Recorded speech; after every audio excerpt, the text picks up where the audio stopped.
ká gbàgbé níbi mọ̀rẹ́ ètò òtítọ́. Mọ̀rẹ́ àwọn sẹ́yà fún níbẹ̀.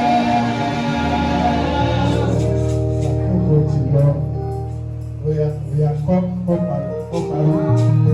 Àwọn ènìyàn ṣe é ní gbogbo àgbàlá ìṣòro mọ̀rẹ́. Mọ̀rẹ́ àwọn sẹ́yà fún níbẹ̀. Ọ̀rọ̀ ni wọ́n sì sọ sí mi létí báyìí pé ẹ máa ń bọ̀ ènìyàn gbogbo.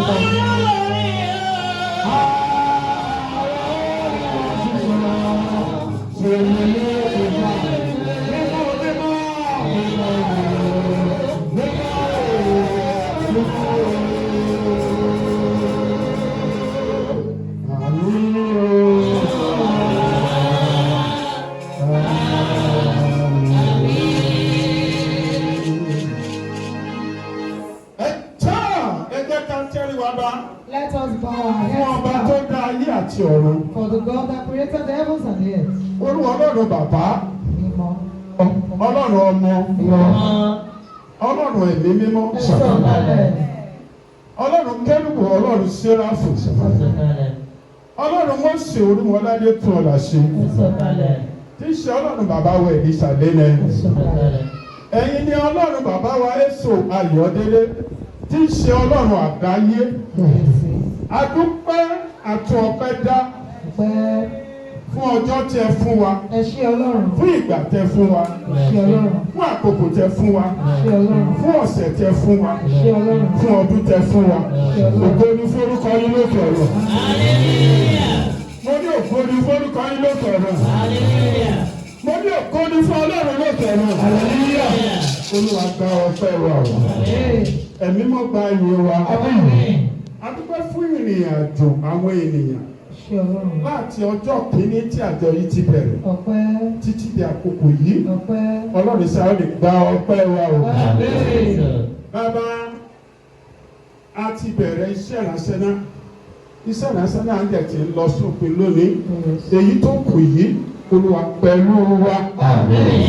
Bí ẹ ti pẹ̀lú wa láti ìbẹ̀rẹ̀ ọjọ́ òní títí di àkókò yìí. Àkókò tó jù nínú wákàtí tí a wà yìí la wà yìí. Torí àkókò láti gbọ́ ọ̀rọ̀ Ọlọ́run ni. Torí Bíbélì sọ pé nínú ọ̀rọ̀ yìí ni ìyè wà. Ìyè náà sì jẹ́ ìmọ́lẹ̀ aráyé. Wọ́n gbàgbọ́ Jésù wọn ní ìyè wa. Lórúkọ Jésù ẹ̀wù ọmọ ayé ẹnìkàkà wa. Lórúkọ rẹ ikú ọdún yìí má dá ní ìpín nínú rẹ̀. Àtá àìsàn ọdún yìí má tó yà á lẹ́ ẹnìkàkà wa. A fẹ́ sọ̀rọ̀ a ò mọ ọ̀rọ̀ sọ torí ọmọdé ni wá. Ó ní kí àwọn àpọ́sẹ̀lì la ẹnu wọn pé wọ́n kún ètè wọn. Wọ́n gbàdúrà lórí Olúwa kún ètè wọn. Àwọn títí yóò gbọ́ Olúwa jẹ́ ṣe wọ́n ní orí rẹ̀. Àjọ ọdún méjìdínlógójì òun ló ń ṣe nìyí. Lórúkọ rẹ̀ Jésù. Àwọn àjọ náà àjọ ọdọọdún ni tọdún tó bọ̀ kó sojú ẹ̀ ló wà wá.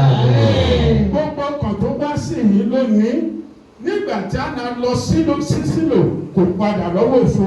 Wọ́n gbàdúrà lónìí nítorí pé ẹ fi ilé àti ọ̀nà sílẹ̀. Ẹ wá sínú àjọ yìí lónìí. Ẹ ò ní padà lọ́wọ́ òfo. Kí ilẹ̀ ní tó ṣú ire máa wá wa rí. Ayọ̀ sì máa tẹ̀lé. Ní ẹ̀yìn àjọ yìí torí lẹ́yìn ìgbà tí a náà lọ sílò ìròyìn ayọ̀ wọnú ilé rẹ̀. Wọ́n gbàdúrà lẹ́yìn àjọ ìròyìn ayọ̀ máa wọnú ilé rẹ̀. Gbàdúrà ayé rẹ̀ ò ní nígbà kan náà. Ògo Ọlọ́run máa sọ̀rọ̀ nínú ayé. Ó ti rí bẹ́ẹ̀ ti ṣe bẹ́ẹ̀. Jésù Olúwa wa. Gbogbo wa máa dìde. We will all be upstanding. Àtá a máa kí hallelujah méje. We will shout seven Èyí tó bá hallelujah. ọ̀tá rẹ̀ nínú jẹ́. The one that was Èyí spoiled. tó máa fà ọ́ lọ síbi The ògo. one that will drag you to Ó máa glory. fà ọ́ lọ síbi ayọ̀. It will take you to joy. Wọ́n máa kí ẹjọ́ rire lórí They will rẹ̀. greet you congratulations. Whoa! Hallelujah! Hallelujah! Hallelujah! Hallelujah! Hallelujah! Hallelujah! Hallelujah! Ọlọ́run bá wa.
Mo ní hallelujah. Hallelujah. Yeah, ẹ̀sìn sáàmì ti yí padà. Dance of it is Yeah. around. Àwọn èèyàn ò fẹ́ pàdáwọ́ nínú ẹ̀sìn wọn. People don't want to clap in the service anymore. Yeah. Ẹ̀sìn nígbà táwọn bàbá bẹ̀rẹ̀. The time our father started Èyí the wò service, gẹ́gẹ́ bí aṣọ́gbọ́n ní ìtàn. just like we heard it in history. Àtẹ́wọ́ ni mo fi àmọ̀ bí o bá mọ orí tí wọ́n kọ́ gbà nínú. That's the song they were singing then. Bí àwa nínú ẹ̀sìn ní ìtumọ̀. Once you understand in the Orí service, wọn retí láti gbọ́ àtẹ́wọ́. I was waiting to hear the sound of claps. Ẹ̀dá tí lónìí ló fẹ́ gbọ́ àtẹ́wọ́. He wanted to hear the sound of claps. Àwọn èèyàn ò pàtẹ́wọ́. People don't know.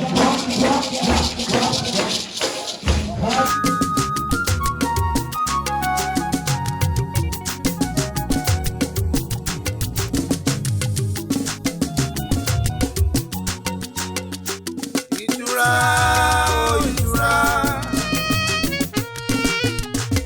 ẹ̀mí mímọ́ tú mi lára o, ọkàn mi balẹ̀, ìtura, ẹ̀mí mímọ́ tú mi lára o, ọkàn mi balẹ̀, ìtura, ìtura, ìtura, ìtura, ẹ̀mí mímọ́ tú mi lára o. Ọkàn mi balẹ̀, ìtura, ẹ̀mí mímọ́ tú mi lára.